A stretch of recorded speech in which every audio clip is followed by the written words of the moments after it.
ইসলাম সম্মানের জন্য দাঁড়ানো এটা নিষেধ করেছেন, অপছন্দ করেছেন, সেটা জীবিত হোক অথবা মৃত হোক। যেমন হাদিসে আল্লাহ নবী সাল্লাল্লাহু আলাইহি ওয়াসাল্লাম বলছেন, মান সাররাহু আন ইয়াতামাসসালা লাহু রিজালু কিয়ামান ফালিয়াতাবাওয়া মাকআদাহু মিনান নার। যাকে ভালো লাগে, আনন্দ দেয় যে মানুষেরা তার জন্য দাঁড়িয়ে থাক, তাহলে সে যেন তার ঠিকানা জাহান্নামে করে নেয়। তাহলে কঠিন কথা। অর্থাৎ আমি যদি চাই যে আমি আসলাম, আমার জন্য এরা দাঁড়াবে বা আমার জন্য একটু রিসিভ করে দাঁড়িয়ে থাকবে, এরকম যদি আমি মনের মধ্যে আশা করি, তাহলে আমার ঠিকানা হচ্ছে কোথায়? জাহান্নাম। এছাড়াও হাদিসে এসেছে, লাম ইয়াকুন শাখসুন আহাব্বা ইলাইহিম মিন রাসূলিল্লাহি সাল্লাল্লাহু আলাইহি ওয়াসাল্লাম, লাম ইয়াকুন শাখসুন আহাব্বা ইলাইহিম মিন রাসূলিল্লাহি সাল্লাল্লাহু আলাইহি ওয়াসাল্লাম ওয়া কানু লা ইয়াকুমুনা লিরুকিয়াতিহি লিমা ইয়ারাউনা মিন কারাহাতিহি। সাহাবারা বলছেন যে নবী সাল্লাল্লাহু আলাইহি সাল্লামের চেয়ে বেশি প্রিয় আর কেউ ছিল না। সাহাবাদের কাছে নবী সাল্লাল্লাহু আলাইহি সাল্লামের চেয়ে বেশি প্রিয়, পছন্দের, সম্মানের আর কেউ ছিলেন না। তারপরও নবী সাল্লাল্লাহু আলাইহি সাল্লামকে দেখে তারা দাঁড়াতেন না। নবী সাল্লাল্লাহু আলাইহি সাল্লামকে দেখলে তারা দাঁড়াতেন না। তাহলে কি তারা বেয়াদব? তারা কি অভদ্র? অভদ্র না। কেন দাঁড়াতেন না? লিমা ইয়ারাউনা মিন কারাহাতিহি, যেহেতু রাসূল সাল্লাল্লাহু আলাইহি ওয়াসাল্লাম নিজে দাঁড়ানোটা, তার জন্য কেউ দাঁড়াক, এটা তিনি পছন্দ করেন না। তাহলে বোঝা গেল যে জীবিত ব্যক্তির জন্য দাঁড়ানো বৈধ নয়। এখন হয়তোবা কেউ কেউ কিছু হাদিস হয়তো আপনারা পড়বেন যে আল্লাহ নবী সাল্লাল্লাহু আলাইহি ওয়াসাল্লামের পাশ দিয়ে একটা ইহুদির লাশ যাচ্ছিল, তখন নবী সাল্লাল্লাহু আলাইহি ওয়াসাল্লাম দাঁড়িয়েছিলেন। এই হাদিস দিয়ে হয়তো অনেকে দলিল নিতে পারেন, এই যে একটা ইহুদির লাশের কারণে যদি নবী দাঁড়ান, তো মুসলমানের লাশ তো দাঁড়ানোর জন্য বেশি হকদার, এভাবে যুক্তি নিলেও কেউ নিতে পারেন। কিন্তু নবী সাল্লাল্লাহু আলাইহি ওয়াসাল্লাম দাঁড়িয়েছিলেন কেন? যা বসা ব্যক্তির নিচু থাকে আর উপরে খাটলি নিয়ে যাচ্ছে, এটা উঁচুতে থাকে, মানে নবী সাল্লাল্লাহু আলাইহি ওয়াসাল্লামের উপর দিয়ে ইহুদির লাশ যাবে, এটা তিনি পছন্দ করেননি। খেয়াল করছেন কি? তাহলে দাঁড়াইয়েছেন কি ওর সম্মানে, না ওটা অপছন্দ করে যে ওর লাশ আমার মাথা বসে থাকলে তো মাথা নিচু থাকে, আর আপনার পাশ দিয়ে উপর দিয়ে ইহুদির লাশ যাবে, এইটা না মেনে নিতে পারছেন না। এই জন্য উনি দাঁড়িয়ে গেছেন যে আমার মাথার উপর দিয়ে যেন, উপর বলতে কি, ধরেন আপনারা ওইখানে বসে আছেন আর এখান দিয়ে লাশটা যাচ্ছে, তার মানে আপনাদের মাথার উপরে যাচ্ছে কিনা, তাই না? তা আপনারা যদি দাঁড়িয়ে যান, কমপক্ষে আমাদের লেভেল বরাবর তো হয়ে গেল। এটা ছিল সেই জন্য নবী সাল্লাল্লাহু দাঁড়িয়েছিলেন, যাতে করে এই নাপাক ইহুদি এর লাশ নবী সাল্লাল্লাহু আলাইহি ওয়াসাল্লামের মাথার উপর দিয়ে না যায়। সুতরাং জীবিত এবং মৃত কারোর জন্যই সম্মানের উদ্দেশ্যে দাঁড়ানো যাবে না। তবে কাউকে সাহায্য করবেন, হয়তো একজন বয়স্ক মানুষ আসছে, তাকে একটু ধরে আনতে হবে, এই জন্য দাঁড়িয়ে গেলেন, দাঁড়িয়ে ওনাকে সাহায্য করলেন, সহযোগিতা করলেন, এটা ঠিক আছে। হ্যাঁ, কিন্তু সম্মানের জন্য দাঁড়ানো জায়েজ নাই। জি।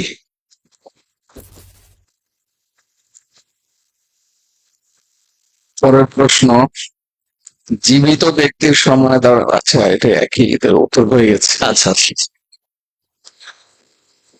পরের প্রশ্ন, আর একটা হাদিস দিয়ে হয়তো কেউ আপনাদেরকে দলিল দিবে যে নবী সাল্লাল্লাহু আলাইহি ওয়াসাল্লাম যখন ওই খন্দকের যুদ্ধ থেকে ফিরে আসেন, তখন ওই ইহুদি যারা, তারা ওই আহ সাদ বিন ওবাদা অথবা সাদ বিন মুআজ, দুজনের নামই তো প্রায় একই, বাবার নাম শুধু আলাদা। মানে তার ইহুদিরা বানু কুরাইযা, তারা দুর্গ খুলে দিল, শর্ত হলো যে সাদ বিন মুআজ যে ফয়সালা দিবেন সেটা আমরা মেনে নিব। তো উনি ওই যুদ্ধে আহত ছিলেন, তো ওনাকে নিয়ে আসলেন, যেহেতু ওনার ফয়সালা মানবে বলে ওদের একটা ধারণা ছিল যে সাদ বিন মুআজের সাথে ইহুদিদের ইসলামের পূর্বে চুক্তি ছিল, যে তারা বিপদে পড়লে ওরা এগিয়ে আসবে, ওরা বিপদে পড়লে উনি সহযোগিতা করবেন, এরকম একটা চুক্তি ছিল। তো ওদের ধারণা ছিল যে ওনার সাথে যেহেতু আমাদের আগে থেকে একটা সম্পর্ক আছে, আমাদের ব্যাপারে ফাইসালা করলে একটু হালকা বিচারটা করবে, একবারে কড়াকড়ি বিচার করবে না, এই একটা ধারণা তাদের ছিল। আর ওরা যে বিশ্বাসঘাতকতা করেছে সেটা তো আপনারা জানেন, যে খন্দকের যুদ্ধে মদিনার চুক্তি অনুযায়ী তাদের রাসূল সাল্লাল্লাহু আলাইহি ওয়াসাল্লামের পাশে থেকে মদিনার বিপদ ঠেকানোর কথা ছিল। অর্থাৎ ইহুদিরা নবী সাল্লাল্লাহু আলাইহি ওয়াসাল্লামের সাথে মক্কার শত্রুদেরকে ঠেকাবেন, এটা হলো কথা, চুক্তি ছিল। কিন্তু তারা গোপনে এদিক তো আসলোই না, তারা গোপনে কোন দিকে সহায়তা করতে গেছে? কাফেরদের, ইহুদিদের। এই বিশ্বাসঘাতকতার কারণে তাদের শাস্তি দিতে হবে এখন। তো এই সাদ বিন মুআযের ফয়সালা তারা মেনে নিলেন। তিনি কি ফয়সালা তিনি যখন আসেন, তখন নবী সাল্লাল্লাহু আলাইহি ওয়াসাল্লাম বলেছিলেন কি, কুমু ইলা সাইয়্যিদিকুম, কুমু ইলা সাইয়্যিদিকুম, তোমরা তোমাদের নেতার জন্য দাঁড়িয়ে যাও, নেতার উদ্দেশ্যে দাঁড়িয়ে যাও। এই হাদিস দিয়ে কেউ কেউ দলিল নিচ্ছেন যে এই যে নেতার জন্য দাঁড়ানো যায়, এখানে তো দলিল পাওয়া গেল, রসুলই আদেশ করলেন যে নেতার জন্য দাঁড়িয়ে যাও। আসলে ওই তো শব্দ অর্থ বোঝা হলো বিষয়। আল্লাহ নবী সাল্লাল্লাহু আলাইহি ওয়াসাল্লাম যদি বলতেন সম্মানের জন্য দাঁড়াও, তাহলে বলতেন কুমু লি সাইয়্যিদিকুম, তোমাদের নেতার সম্মানার্থে দাঁড়িয়ে যাও। কিন্তু নবী সাল্লাল্লাহু আলাইহি ওয়াসাল্লাম এই শব্দ বলেননি, বলেছিলেন কুমু ইলা সাইয়্যিদিকুম, তোমাদের নেতা তো অসুস্থ, ও তো উনি তো উট থেকে ঘোড়া থেকে নামতে পারবে না, কাজে ওনাকে ধরে নামানোর জন্য তোমরা দাঁড়িয়ে যাও। তাহলে এখন দাঁড়িয়ে যাবে কি ওনার সম্মানে না সহযোগিতার জন্য? এই হাদিস এখানেও কিন্তু ওই দাঁড়িয়ে সম্মান দেওয়ার কোনো বিষয় নাই, সহযোগিতার জন্য দাঁড়িয়ে যাবেন, দাঁড়িয়ে তাকে সহযোগিতা করবেন। জি, তারপর পরের প্রশ্ন, আমাদের সমাজে সিজনাল ফুটবল, ক্রিকেট ইত্যাদি টুর্নামেন্ট পরিচালনা হয়। সেখানে সমাজের গণ্যমান্য ব্যক্তিরা দায়িত্বে থাকেন, যারা অধিকাংশ মুসলিম, যার সাথে সম্পৃক্ত থাকে হিন্দি বাংলা মিউজিক, বাদ্যযন্ত্র, গান, সালাত পরিত্যাগ, অশ্লীল কথা, বাকবিতণ্ডা। এর দ্বারা মুসলিম উম্মার ক্ষতির প্রভাব ব্যক্ত করুন। পরিত্রাণের উপায় কি? এতে কোরআন হাদিসের অস্বীকৃতি হয় কিনা? হ্যাঁ, মোটামুটি ভাই উল্লেখ করেছেন। এই যে বিশ্বকাপ খেলা হয়ে গেল, এগুলো নিয়ে আমাদের পূর্ণ একটা খুতবা আছে, হয়তো আপনারা ওই ইউটিউবে সার্চ দিলে সেটা পেয়ে যাবেন। যে ইসলামের দৃষ্টিতে ইসলামে খেলাধুলার বিধান, ইসলামে খেলাধুলার বিধান, সেটা হচ্ছে কিছু খেলার ব্যাপারে শরীয়ত উৎসাহ দিয়েছে, কখনো কখনো আদেশসূচক শব্দ ব্যবহার করেছে। সেটা কোন খেলা? যে খেলা আসলে খেলা নয়, সেটা হলো প্রশিক্ষণ, যুদ্ধের প্রশিক্ষণ হবে। যেমন ওই যে সেনাবাহিনীর প্রশিক্ষণ হয়, বন্দুকটা তাক করে মারবে, দৌড়াচ্ছে, গুলি করছে, ঠিক মতো লাগছে কিনা। অর্থাৎ সেনাবাহিনীর প্রশিক্ষণমূলক যে খেলাধুলা, সেটা কি আছে, শুধু উদ্বুদ্ধই করা হয় নাই, আদেশও করা হয়েছে। যেমন সাহাবারা দুই দল, সাহাবা দুই ভাগ হয়ে তীর নিক্ষেপ করছিলেন, কার দল লক্ষ্যস্থলে তীর পৌঁছাইতে পারে। তো নবী সাল্লাল্লাহু আলাইহি ওয়াসাল্লাম ওখানে উপস্থিত হয়ে বললেন, ইরমু ফাইন্না আবাকুম কানা রামিয়ান, ইরমু বানি ইসমাইল ফাইন্না আবাকুম কানা রামিয়ান, হে ইসমাইলের সন্তানেরা, মানে ইসমাইল আলাইহিস সালাতু ওয়াস সালাম, ইব্রাহিমের ছেলে, ইব্রাহিম আলাইহিস সালাতু ওয়াস সালামের ছেলে ইব্রাহিম। তো বলছেন, হে ইসমাইলের সন্তানেরা, তোমরা এই খেলাটা খেলো, মানে তীর নিক্ষেপ করো, কেননা তোমাদের বাবা ইসমাইলও তীরন্দাজ ছিলেন। তাহলে এই যে যুদ্ধের প্রশিক্ষণমূলক যে খেলাধুলা আছে, প্রশিক্ষণ আছে, এটা ইসলাম শুধু উদ্বুদ্ধই করেনি, বরং আদেশও করেছে। আর কিছু খেলার ব্যাপারে ইসলাম সুস্পষ্ট নিষেধ করেছে। যেমন মান লাইবা বিশাতরঞ্জ ফাকান্নামা সাবাগা ইয়াদাহু ফি দামিল খিনজির ওয়া লাহমিহি আও ফি লাহমিল খিনজির ওয়া দামিহি, যে ব্যক্তি লুডু খেললো, লুডু, লুডু তো মনে হয় সবাই চেনেন। লুডু ওই যে ভাঁজ করে, ওখানে অনেক প্রাণীর ছবি থাকে, সাপ থাকে, আবার বেগানা নারীর 4টা ছবিও থাকে। হ্যাঁ, লুডু মনে হয় চেনেন সবাই, তাই না? এই লুডু, এই খেলা যে খেললো, সে যেন শুকুরের রক্তে আর গোস্তের ভিতরে হাত ডুবিয়ে দিল। তার মানে কি হলো? এটা পুরা হারাম। তাহলে শতরঞ্জ এটা নার্দ শির, এটা শব্দটা একটু চেঞ্জ হয়েছে, মান লাইবা বিন নার্দ শির। শতরঞ্জ হলো দাবা, দাবা খেলে যে, তো দাবা খেলাও নিষিদ্ধ। কেন? এই খেলাটাতে মানুষ এত গভীর ভাবে মন দেয়, মানে ইখলাসের সাথে খেলে, যেটাকে বলা হয় আর কি। পুরোপুরি মনোযোগ এখানে না দিলেও খেলতে পারবে না। এতে করে দেখা যায় তার সলাৎ কখন চলে গেছে খেয়াল করবে না, বাবা মার হকের ব্যাপারে উদাসীন, বাসায় চাউল টাউল নাই, বাজার করা লাগবে, কিন্তু কোনো খেয়ালই তার নাই, নিজের অসুখ বিসুখের কথাও ভুলে যায়। এত মন দিয়ে ওটা খেলতে হয়, না হলে ওই যে আরেকজন ওটাকে অ্যাটাক করবে, মানে যুদ্ধ করতেছে এখানে। হ্যাঁ, দাবা মানে যুদ্ধ, ওপাশে একদল, এপাশে আর এক দল, এখানে রানী আছে, রাজা আছে, ঘোড়া আছে, কি কি যেন, আমি করলো খেলিনি কোনোদিন, দেখেছি আর কি, যারা খেলে যে ওটা দেখছি। তো সুতরাং এই খেলাগুলো কি নিষিদ্ধ, যেটার ব্যাপারে সরাসরি নিষিদ্ধ আছে সেটা নিষিদ্ধ। এরপরে বাকি যে কথা খেলাগুলো থাকলো, সেগুলো যদি শরীয়তের কোনো ফরজ তরক না হয়, শরীয়তের কোনো হারামের সাথে হারাম না থাকে, জুয়া না হয়, মাত্রাতিরিক্ত সময় ব্যয় না হয়, তাহলে কি ওই খেলা জায়েজ, খেলাও জায়েজ, দেখাও জায়েজ। কিন্তু বর্তমান যুগে যে খেলাধুলাগুলো হচ্ছে, এগুলো সব হচ্ছে জুয়া। এই যে ফুটবল খেলা গেল, এটা কিন্তু জুয়া ছিল, এবং এটাকে কেন্দ্র করে এই পরিমাণ পাপের আয়োজন হয়েছে, যেটা কোনোভাবেই শরীয়ত এটা, এই খেলা খেলা তো দূর কথা, খেলা দেখাও যাবে না এই খেলা। মানে কিছু খেলা সত্তাগত ভাবেই হারাম, কিছু খেলা সত্তাগত ভাবে হালাল, বৈধ, কিন্তু পারিপার্শ্বিক কারণে কি হয়ে যায়, হারাম হয়ে যায়। যেমন ধরুন ছাগল, গরু, গরু, বকরি, ছাগল হালাল না হারাম? হালাল, কিন্তু চুরি করে নিয়ে আসছে, জবাই করতেছে বিসমিল্লাহি আল্লাহু আকবার। বলেন তো এটা কি হারাম না হালাল? মানে অন্যের গরু চুরি করে নিয়ে এসে বিসমিল্লাহি আল্লাহু আকবার বলে জবাই করছে, এটা হালাল না হারাম? তাহলে ছাগল তো হালাল, কিন্তু পারিপার্শ্বিক কারণে এটা কি হয়ে গেছে, কিনে আনে নাই, দামেও করে নাই, চুরি করে নিয়ে আসছে, এখন 1 কোটি বার বিসমিল্লাহ বললো আর এটা হালাল হবে না। জবাই করার সময় বলতেছে যে আট্রসি জিন্দাবাদ, আট্রসি জিন্দাবাদ, দেওয়ানবাগি জিন্দাবাদ, দেওয়ানবাগি জিন্দাবাদ, আল্লাহ নাম না নিয়ে গাইরুল্লাহ নাম দিয়ে জবাই করলো, ছাগল তো হালাল, কিন্তু এই গাইরুল্লাহর নামে জবাই করার কারণে এই ছাগল এখন কি হয়ে গেছে, পুরোটাই হারাম হয়ে গেছে। ফুটবল খেলা এটা হালাল, কেন হালাল? মানে তেমন কোন শরীয়তের সাথে সাংঘর্ষিক নাই, আপনার দুই দল, বাচ্চারা দুই দল একটু বিকালবেলা একটু খেলবে, দৌড়াবে, একা একা ওই হাঁটাটা অনেক সময় হাঁটতে বলে আমরাই বিরক্ত বোধ করি, কেন হাঁটবো অযথা। তো খেলাধুলা হলে বাধ্যমতো ওই বলটা পিছনে দৌড়াইতেছে, ঠেকাইতেছে, এটা দৌড়াদৌড়ি হয়, এটা ব্যায়াম হয়, এটা স্বাভাবিকভাবে এটা হালাল, কারণ এটা শরীয়তের সাথে কোনো সাংঘর্ষিক বিষয় দেখা যাচ্ছে না। কিন্তু যদি এটার সাথে শরীয়তের সাংঘর্ষিক কোনো বিষয় এসে যায়, তাহলে এই খেলাটাও কি হয়ে যাবে, ওই ছাগলের মতো। ছাগল হালা, কিন্তু চুরি করে আনছে, হারাম হয়ে গেল। গাইডুল্লাহর নামে জবাই করছে, হারাম হয়ে গেল। মরে গেছে, হারাম হয়ে গেল। বুঝতে পেরেছেন? তাহলে খেলাটা যদি হারাম হবে কখন, যখন সলাৎ ছুটে যাচ্ছে তাও খেলতেই আছে, তাহলে খেলাটা হারাম হয়ে গেছে। এই খেলছে আর মদের আসর এখানে জমছে, জুয়ার আসর জমছে, হারাম হয়ে গেছে।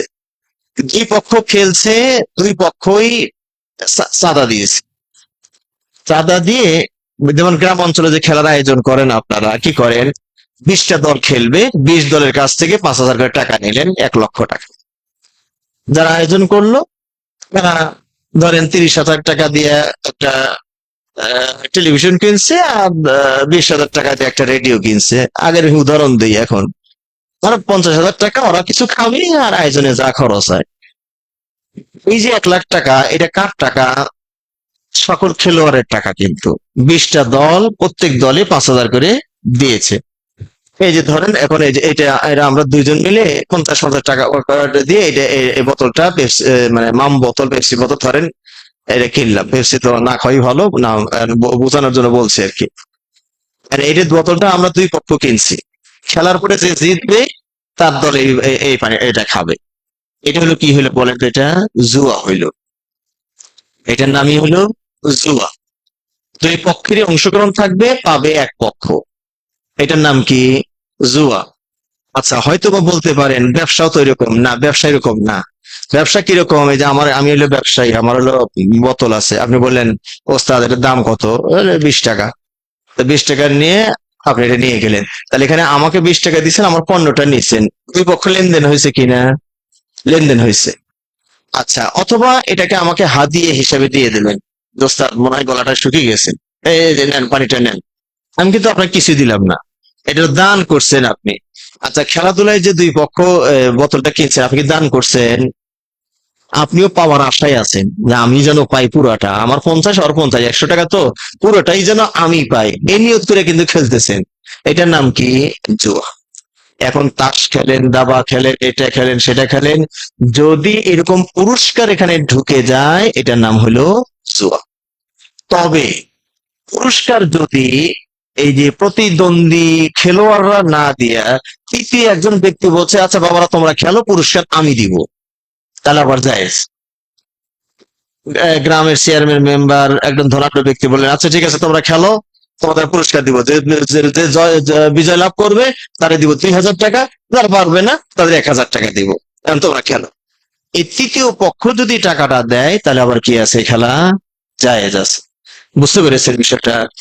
আর এই খেলাতে যে বলছেন বাদ্যযন্ত্র আছে, এবং এই যে খেলাতে দেখছেন এখানে বেগানা নারীর ছবি আসে না, আসে না? নগ্ন, মানে আগে তো একটু শালীনতা কিছুটা ছিল, এখন তো কিচ্ছু নাই, বস্ত্রহীন নারী পুরুষ এখানে আসছে। এবং আমেরিকার এই খেলাকে কেন্দ্র করে সব তো বাচ্চা কাচ্চা মানুষ, তারপরে কিছু জিনিস এই নেশার সয়লাভ ছিল এখানে। নেশা একদম ওপেন হালাল ওখানে, সমকামিতা এটা একদম বৈধ ওখানে, এই খেলাকে কেন্দ্র করে এগুলো হয়েছে।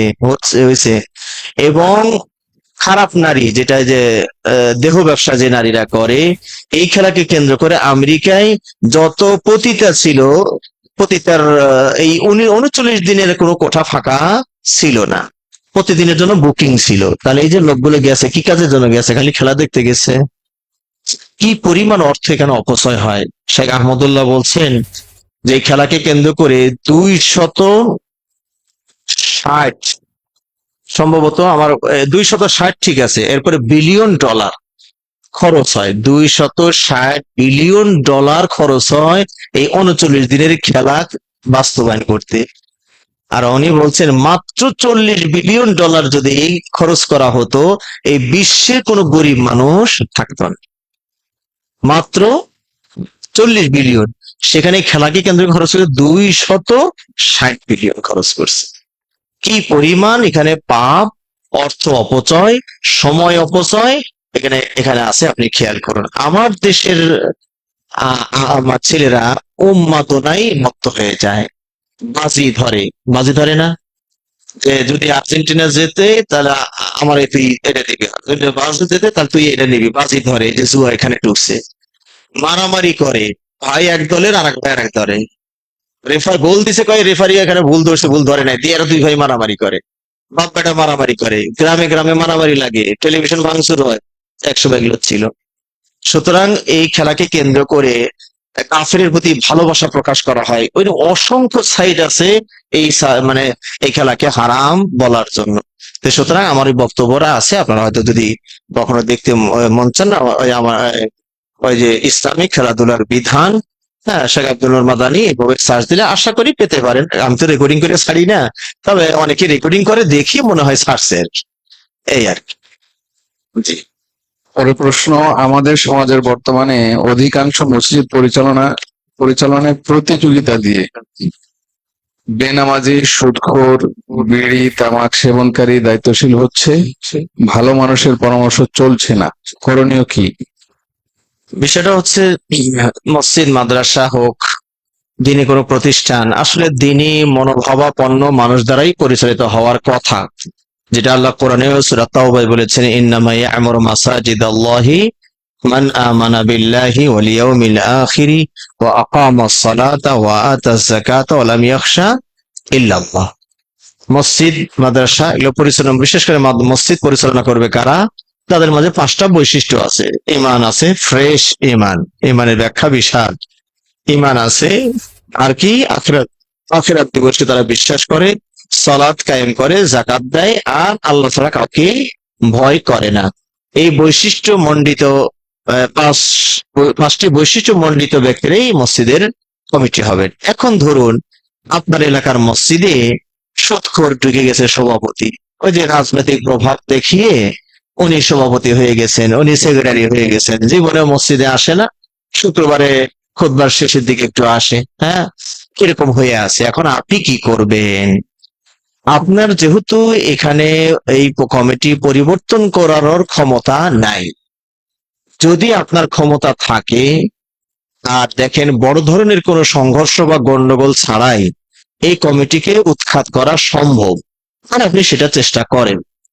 আর যদি দেখেন যে না, এখানে হাত দিতে গেলে বিশৃঙ্খলা তো হবেই, আমারও যান যাওয়ার উপক্রম হয়ে যাবে, তাহলে আর এখানে হাত দিতে যাবেন না।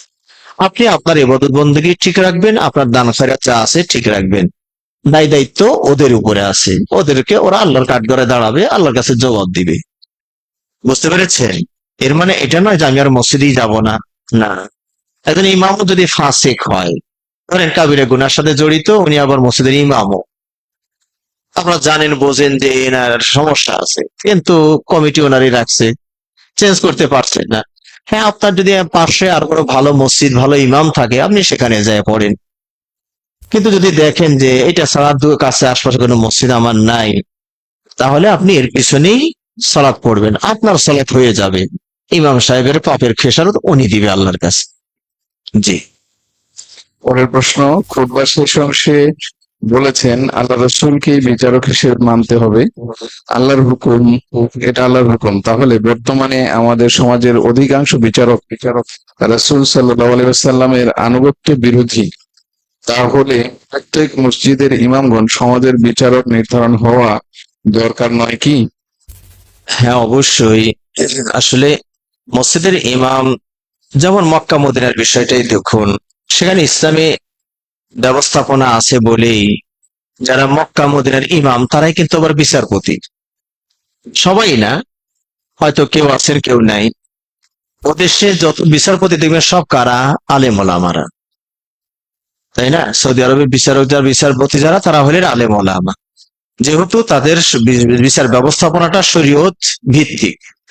তা আমাদের দেশে যদি সেরকম হতো, তাহলে নিঃসন্দেহে আলেম ওলামা যারা, তারাই বিচারকের দায়িত্ব পালন করতেন।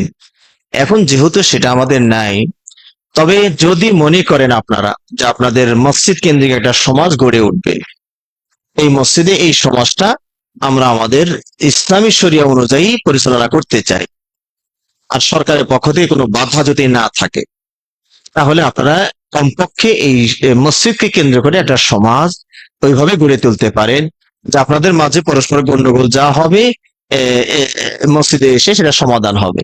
কিন্তু দেখা যাবে অনেক সময় হিতে আবার বিপরীত হয়ে যায়।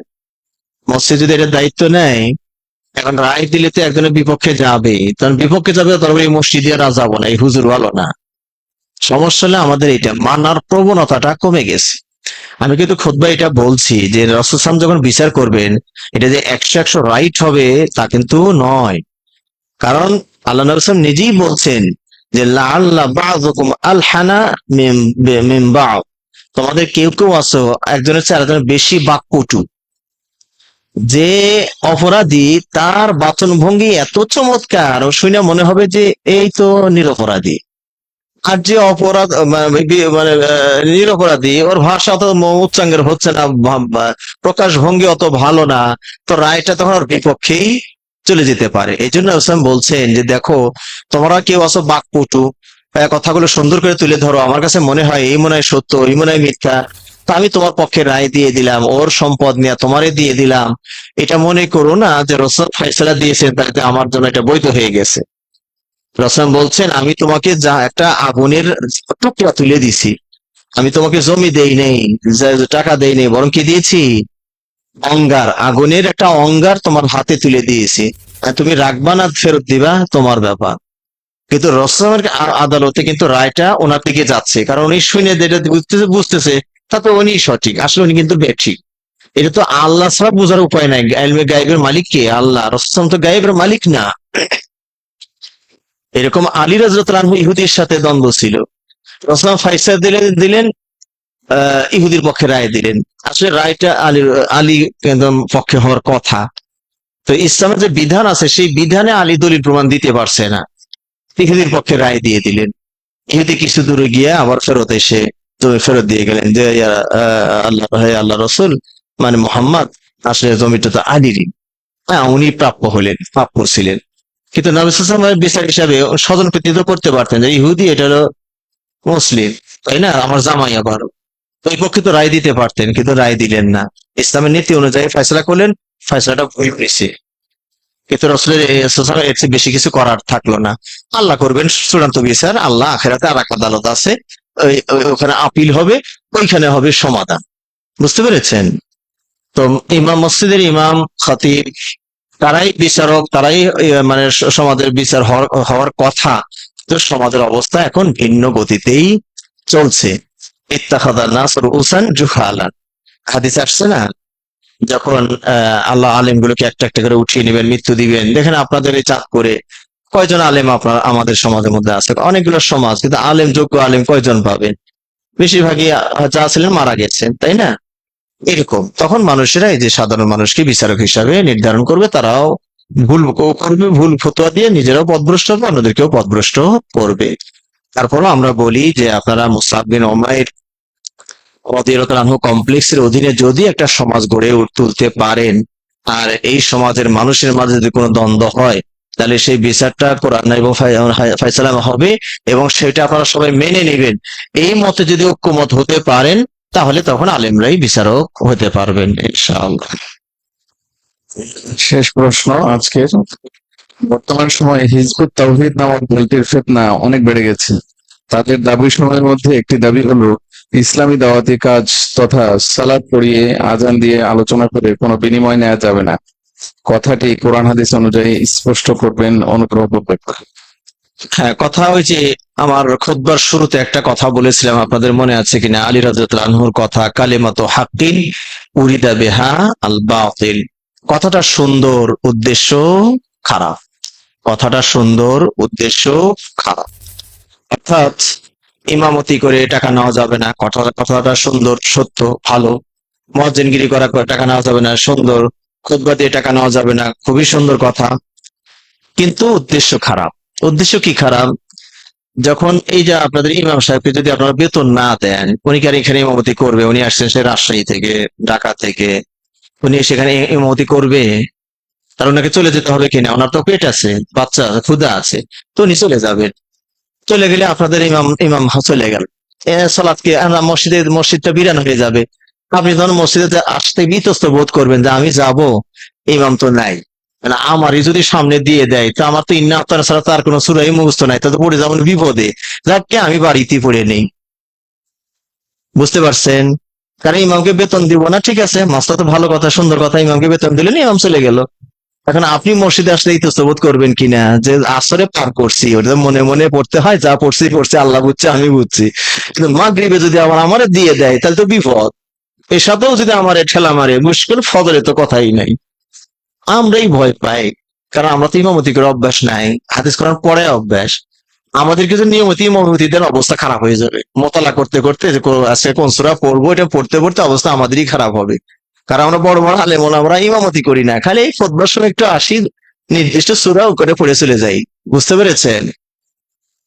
তাহলে কি হলো? কথাটা সুন্দর, কিন্তু ফলাফলটা হয়ে গেল বিশৃঙ্খল। ইমাম চলে গেল, খতিব সাহেব ঢাকা থেকে আসবেন, খরচ আছে, এখানে কোনো টাকা পয়সাও দিবেন না, খাবারও না বললে খাবারও দিবেন না, কথার কথা। তাহলে ইমাম সাহেব চিন্তা করতেছে, তাহলে তো মুশকিল, আমি আর আসলাম না, তাহলে খুতবা কে দিবে? খুতবা কে দিবে? ঝামেলা পড়ে গেলেন কিনা? মসজিদ খুতবা মুক্ত হয়ে গেল, ওদের সুবিধা হইলো, সালাত মুক্ত হয়ে গেল, সালাত আর কেউ পড়বে না। এইভাবে ইসলামটাকে নষ্ট করার ষড়যন্ত্র করছে। সিস্টেমটা কি হবে তাহলে? সিস্টেমটা হচ্ছে, আচ্ছা বলুন তো, আল্লাহ নবী সাল্লাল্লাহু আলাইহি ওয়াসাল্লাম ইমাম ছিলেন কিনা? তিনি ইমাম ছিলেন, তিনি খতিব ছিলেন, তিনি বিচারক ছিলেন, সেনা প্রধান ছিলেন, কত পদ তার ছিল। তার সংসারটা কিভাবে চলেছে কে বলতে পারেন? নবী সাল্লাল্লাহু আলাইহি ওয়াসাল্লামের কোনো ব্যবসা ছিল? ইসলামের পূর্বে ব্যবসা ছিল, মদিনাতে মক্কাতে যখন ছিলেন খাদিজা রাদিয়াল্লাহু আনহা ব্যবসা দেখাশোনা করতেন।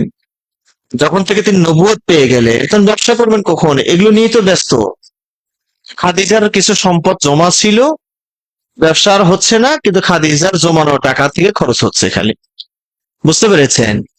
এরপরে মদিনায় আসলেন, দান করো দান করো, তোমরা দান করো, এই দান এগুলো দিয়েই কিন্তু সবকিছু চলছে। নবী সাল্লাল্লাহু আলাইহি ওয়াসাল্লাম যে খাবেন, কি দিয়ে খাবেন, ওনার তো ব্যবসা বাণিজ্য কিছু নাই। তো আনসারী সাহাবারা তারা ওই কিছু খেজুর গাছ নবী সাল্লাল্লাহু আলাইহি ওয়াসাল্লামের জন্য অক্ফ করে দিয়ে দিতেন। ইয়া রাসূলুল্লাহ, আপনি দাওয়াতে কাজে ব্যস্ত থাকেন, খাবেন কি? তাহলে যে খেজুর কয়েক বাগান, চারটা পাঁচটা খেজুর বাগান দিলাম, এই গাছে বা খেজুর যা হয় আপনি খেয়ে। তাহলে সাধারণ মানুষ রসুলকে বেতন দিচ্ছে, কি বেতন মনে করিয়ে না, হাদিয়ে দিচ্ছে, তাই না? এইভাবে চলছে কিছুদিন। বদর উহুদ খন্দক পর্যন্ত এভাবেই চললো। বদর উহুদ খন্দক এ পর্যন্ত তেমন কোনো গনিমত তারা পান নাই, খুব কম, হালকা পাতলা কিছু গনিমত আসছে। এরপরে যখন বড় বড় বিজয় আসা শুরু করলো, বিশেষ করে খাইবার যখন বিজয় হয়ে গেল, তখন আয়েশা রাদিয়াল্লাহু আনহাও বলছেন যে আল আন নাশবাউ মিনাত তামরি, এখন একটু আমরা পেট ভরে একটু খেজুর খেতে পাবো। তো ছয়বার বিজয় হয়েছে কত হিজরিতে? ষষ্ঠ অষ্টম হিজরিতে নাকি? এই মক্কা বিজয়ের পরপরই আর কি খয়বার বিজয় অষ্টম, আমার যতটুকু মনে পড়ছে। ষষ্ঠতে তো হলো না, ষষ্ঠ। খয়বার বিজয় সপ্তম, হ্যাঁ সপ্তম, হ্যাঁ সপ্তম, হ্যাঁ ঠিক বলছেন। সপ্তমে হলো খয়বার বিজয়। তার এই খয়বার যখন বিজয় হয়ে গেল, কাফেরদের সম্পদ রাসূলুল্লাহ সাল্লাল্লাহু আলাইহি ওয়াসাল্লাম হাতে আসলো, এর এক পঞ্চমাংশ রসুলের। যত গনিমত আসছে পাঁচটা ভাগ হবে, ভাগ হয়ে এক ভাগ নবী সাল্লাল্লাহু আলাইহি ওয়াসাল্লামের।